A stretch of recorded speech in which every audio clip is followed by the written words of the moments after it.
Hey, Brock, congratulations. What are your impressions, I guess, of being, going in the draft, going last, and did you have any inclination of what teams were coming after you, and if you hit the undrafted market?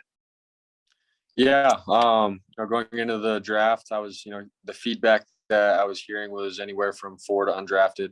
And honestly, for me, obviously I believe in myself and understand that I can go in and compete on an NFL roster. That's just who I am. And so going into the draft, I was at peace with really whatever was going to happen is what happens. And I was going to be, at peace with that.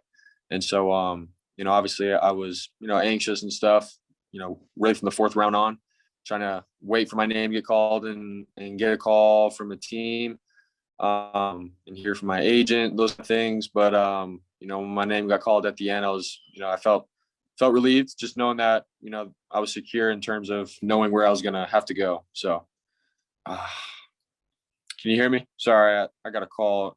We got you. Go ahead, okay. Branch. Cool. Okay.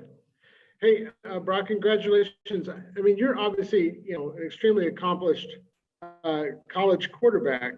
But, being the last pick of the draft comes with being Mr. Irrelevant. And there's, joking around it. There's a ceremony for you and all this. Can you, I mean, I'm sure you would rather have gone in the 4th round, right? Can you embrace this, I guess what surrounds, the 262nd pick in the draft? Yeah, I think it's a funny thing, if you're a fan or, even my family, friends and stuff, it's funny to, laugh about it, joke around with it.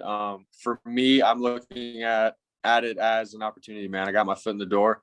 A team believed in me, and now I get my opportunity to go and play football. That's what I want my career to be. That's what I want my job to be, is to be an NFL quarterback. And now I have the opportunity to do so. And so that's how I'm looking at it. From the outside looking in, yeah, I guess it's a funny thing, and I'll embrace the role and have some fun with it for sure. But at the end of the day, I'm trying to go and help a team win a Super Bowl. So that's where my mindset's at with it.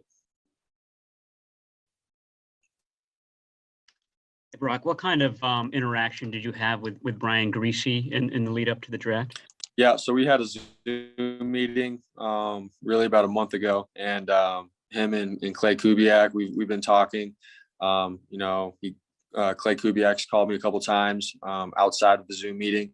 But honestly, our Zoom went great. Just broke down, my thought processes and some of the games that I was playing in, just watching my film. And honestly, I think we hit it off pretty well. Coach Griese and Coach Kubiak and I, and I think they respect the way I go about things and my football IQ and the way I lead, things like that, the intangibles I think they like. And so we had a great meeting on Zoom. And then, like I said, talked with Coach Kubiak periodically, up until the draft. So that's just really how it went. That's the communication that we had. I think I know the answer, but did you miss any games in college due to injury? And regardless of the answer, obviously you played in most of them. Was that a particular point of pride that you didn't come out of games? Yeah, I've never missed a game due to injury. There's been games where I've gotten hurt and had to leave the game, but I've come back or whatever. But that's something that I'm prideful in terms of being tough. I'm not a quitter.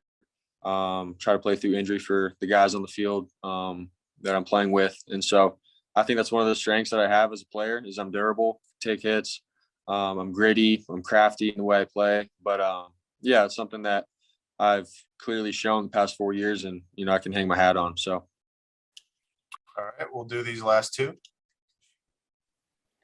Hey, Brock, what do you know about the 49ers quarterback history and what they have currently with Trey Lance, Jimmy Garoppolo, and Nate Sudfeld?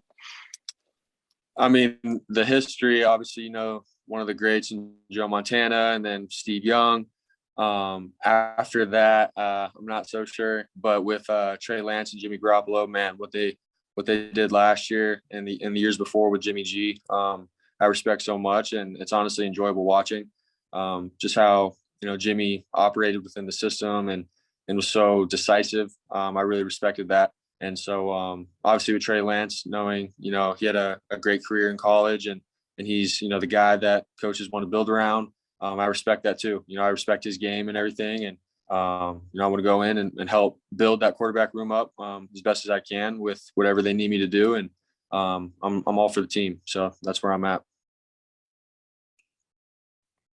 You just described yourself as gritty and crafty. Are there quarterbacks that you looked up to, modeled your game after, see yourself similar to in the league or previously in the league?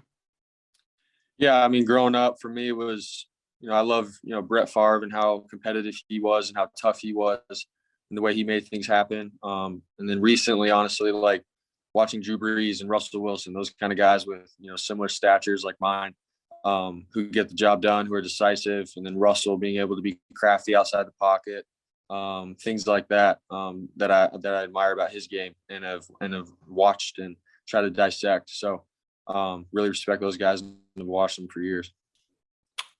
All right. Thank you, guys. Thank you, Brock. Congrats again. Yep. Thank you, guys. Have a good one.